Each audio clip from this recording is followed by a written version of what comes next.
सरकार सब निजक बड़ धार्मिक बोली देखिए किंतु जदि तुम धार्मिक बोली देखिए तुम भल धर्म कम करिया कथा। मुख्यमंत्री खोला भाव में कहले एथर गला दिव्य और भव्य रथ यात्रा करू जहाँ तो इतिहास सृष्टि करिया कथा जहाँ तो इतिहास सृष्टि है समस्त देखिले सहित गोटे बड़ इतिहास गोटे धार्मिक मनोभाव कर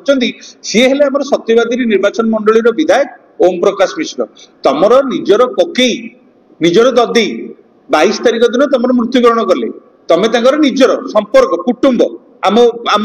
जाति प्रथा अनुसार तुम पुणी उच्च कूलर ब्राह्मण तुम निजे निर्वाचन समय तुम भोट मागी मोला गोटे ब्राह्मण पिला मत तुम भोट दियो ताले जदि तुम ब्राह्मण एत जदि तुम धर्म शास्त्र उपर ज्ञान अच्छी तुम 22 तारिख में जदि तुम निजर ददे मले तुम 27 तारिख दिन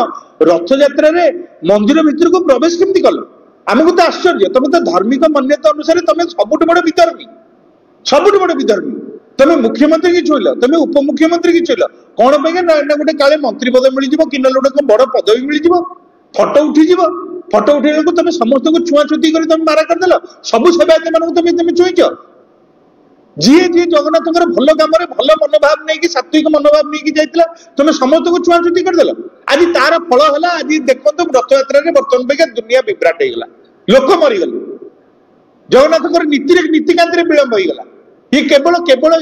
जो हिंदू भावना जो सनातनी भावना जो कथा बीजेपी सरकार सब कहूँ आज कुआड़े गला से भावना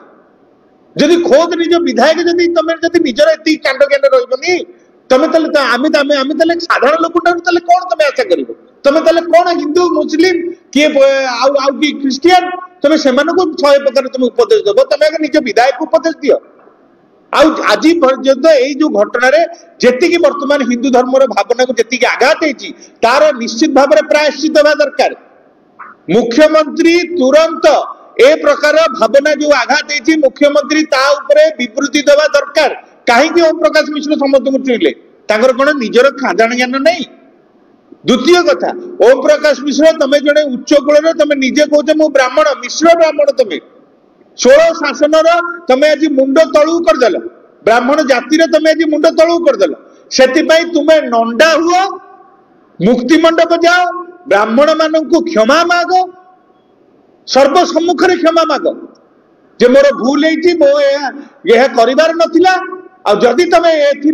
जदि तुम कौन प्रकार विच्युति लब ए समस्त पाप भार तुम मुंडे जीव आज जगन्नाथ रथ यात्रा जहाँ भी विभ्राट होती ये सब धार्मिक मान्यतार जो जो जो कथा आम सब कही आसु ये मुख्य कारण हम ओम प्रकाश मिश्र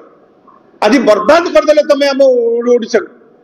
कौन है अवस्था ओडिशार ना चतुर्दिग अत्यंत खराब भाव विदित है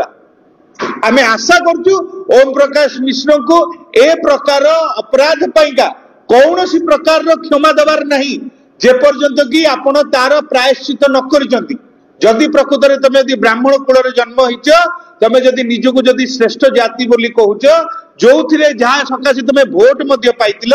एथिपाइका तुमको प्रायश्चित करबा दरकार तुरंत जाओ मुक्ति मंडप रे ब्राह्मण मान गोड़ तले पड़ी समस्त को क्षमा प्रार्थना कर आउ जदि न करिवो यार जवाब सत्यवादी माटी तुमको आगामी दिन में निश्चित भाव देव।